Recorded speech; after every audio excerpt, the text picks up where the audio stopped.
Good morning, Russell and Laura. Well, there's very little that we do know about what happened yesterday here at High Point Elementary. In the end, an 8-year-old boy was bay-flighted from this school to Tampa General Hospital's burn unit, and his condition is unknown at this point. The State Fire Marshal's Office, Pinellas County Schools, and the fire marshal for the school district are still investigating how this fire started yesterday afternoon. Just before 2:30 Wednesday, Largo Fire responded to a 911 call for a structure fire. A fire alarm did go off at the school, and students and staff evacuated to a safe spot off campus until dismissal, which was delayed by 15 minutes. As I mentioned, an 8-year-old boy was transferred to Tampa General Hospital's burn unit.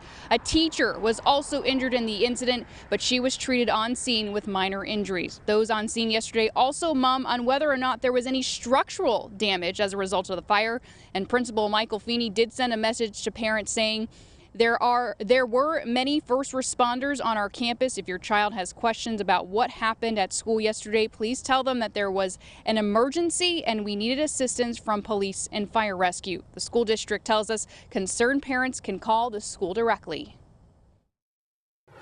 What led to the incident is under investigation, so the State Fire Marshal will work with Pinellas County Schools to determine exactly what happened, and until that investigation is complete, I won't be able to share that information. Obviously, when these situations occur, there's a lot going on, and we need to make sure that student safety is our first priority. If parents have concerns and want them immediately addressed, they can always reach out to the school directly in the moment.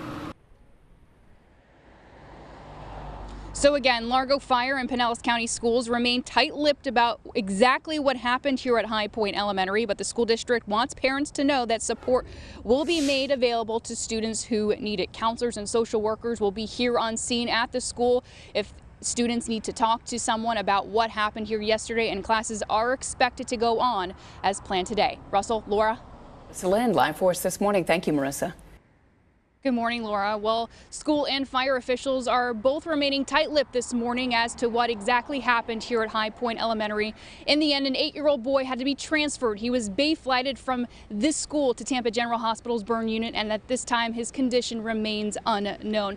And the Largo Fire Chief told us yesterday that the investigation has been turned over to the State Fire Marshal's Office, Pinellas County Schools, and the Fire Marshal for the school district. They are still piecing together exactly how this fire started yesterday at High Point Elementary. Here's the little information we do know at this point. Just before 2:30 Wednesday afternoon, Largo Fire responded to a 911 call for a structure fire. Upon arrival, there was no active fire. A fire alarm did go off at the school, and students and staff evacuated to a safe spot off campus until dismissal, which was delayed by 15 minutes yesterday. And as I mentioned, an 8-year-old boy was transferred to Tampa General Hospital's burn unit.